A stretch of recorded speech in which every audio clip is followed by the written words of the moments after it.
Changing the oil on a Moto Guzzi Norge is a daunting task. First of all, on the right side of the bike you need to remove this screw, and this screw. Uses a number 4 metric. Then you can loosen this with a number 10, probably with a socket. Now there's a little screw under here that you need to get at, and that is a number 5 Allen wrench. Usually there is a rubber or a metal barrel around the rubber washer, but they seem to get lost. So if you do lose them, you'll need washers on front and back, as I have on that one. But try not to lose the barrels and get replacements. There's a little tab in here that you have to remove. It'll come out by itself pretty much, but getting it back in, you need to kind of bend and flex the plastic. They typically get broken off, however. Moving over to the left side of the bike, you'll need to remove this bolt, these 2 bolts.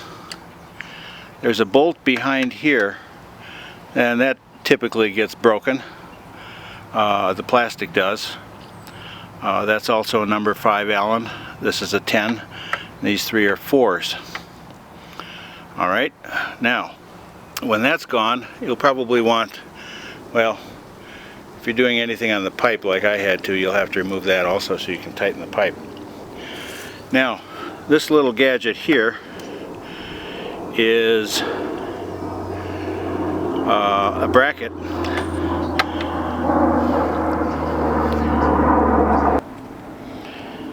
This little gadget here is a bracket,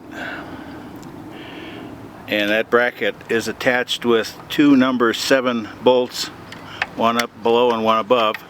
Then there's a banjo bolt that's a number 11 socket.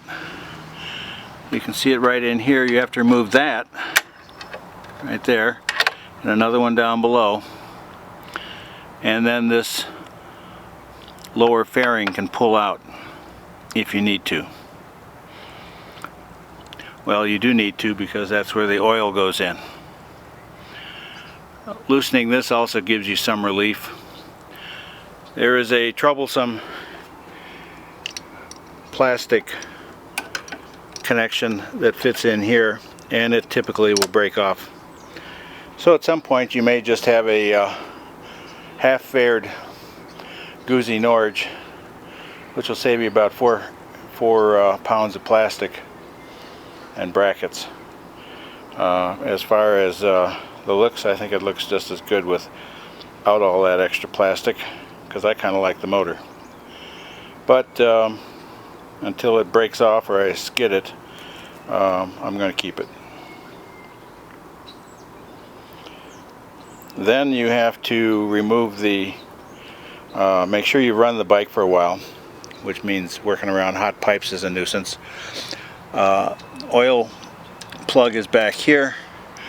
To get at the oil filter, you may need to fashion a special bracket or drive a nail in and twist it clockwise, and then it will come out.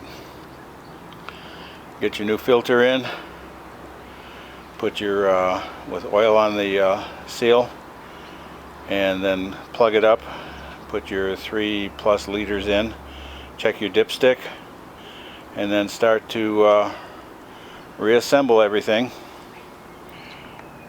When you're reinstalling the fairing, you've already checked the oil and filled it, put in the dipstick.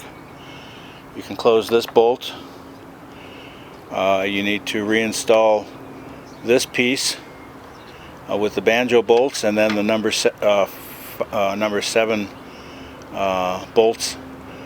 From there you can fasten this one and this one. This is number 4 Allen, and this one, which may be a longer screw because it goes into more plastic.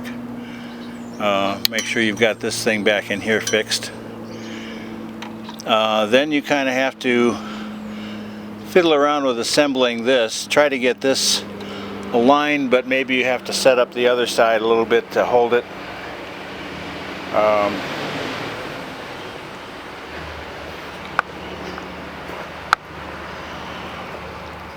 Then there's one there and one there. When that's done, fit this thing in, this and this and this. And at that point, you should be back, but that's going to take a while. Good luck. Don't be afraid to undo it and redo it if it's not right.